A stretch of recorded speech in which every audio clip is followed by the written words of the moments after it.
Hey there, I'm Mark from Spectrum Pulse, and today we have from Willi Carlisle Critterland.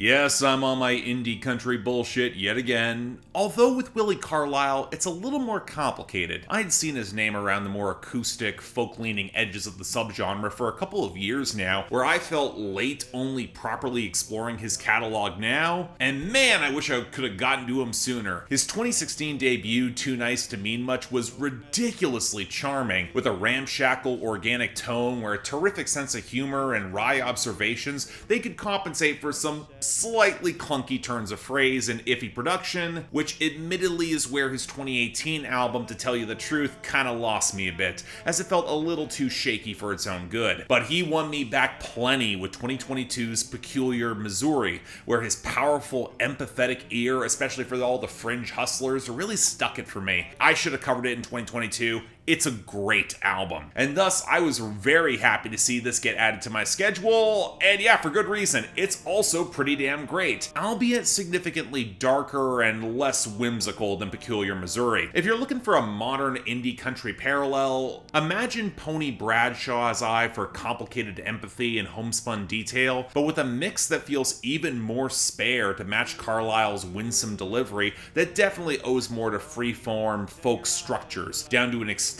spoken word story that ends off the project, goes for about 7 minutes, and reminds me of B. Dolan's material in this territory for the challenging, very human sense of nuance. And that minimalism cuts both ways. It focuses a lot of attention on Carlisle with just a banjo, guitar, violin, even accordion, no drums, which for an album deeply embedded in the ragged fringes makes sense. And producer Daryl Scott is smart enough to get the most out of all the organic pickups and then get the hell out of the way. Even if it can feel like the vocal mastering as a whole can be a bit inconsistent song to song, depending on whether this album leans folk or country. And that also impacts Carlisle as well. There's less humor this time around in the subject matter and poetry, and for an album that is so stripped down, I'm not always sure it flatters his sense of theatricality, and the loneliness that stretches across many of these tracks feels palpable. And you know, that makes sense when you delve into the lyrics, exploring the mixed feelings with the loss of parents on both Nostalgia on Dry Country Dust, and something much less rosy on The Arrangements, before the confession of I Want No Children with some really nice harmonies. And then we get to the songs surrounding drug abuse and addiction and those stranded at the fringes as late capitalism leaves them behind. As much as the title track might try to draw people together from the outcast, the rest of the album can feel the consequences of all those who are driven so far apart. And man, it can be sad. The double meaning of the Great Depression both then and now, the ragged road story of Higher Lonesome, the ode to a friend who committed suicide on Jaybird, and the utterly devastating When the Pills Wear Off, where Carlisle is described as a more careful look at drug use compared to an early song of his like Cheap Cocaine. And there is something deeply beautiful in processing these painful moments that might be smaller,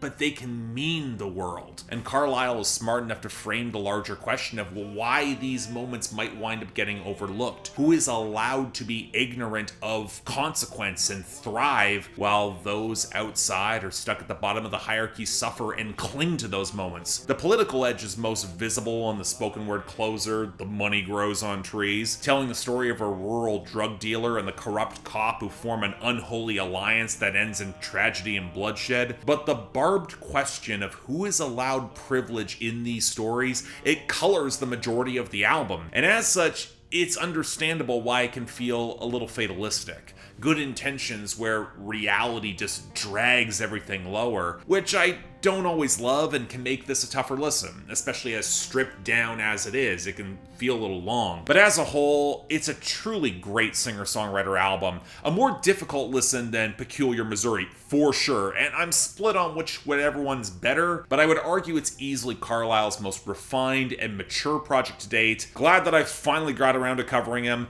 Excellent work.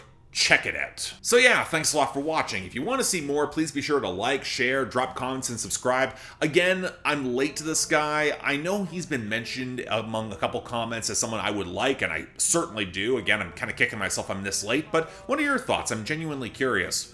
Beyond that, anything else I might be able to do to improve my presentation, I'm all ears. And if you want to get albums like this on my schedule so I'm not so late to them, link to my Patreon is right over there, where you can help support the channel, get albums on my schedule, or hell, just argue with me on my Discord. We've all been there. Once again, don't feel obligated, tough times, but the option's available. Till then, I'm Mark, you're watching Spectrum Pulse, and I'll see you next time.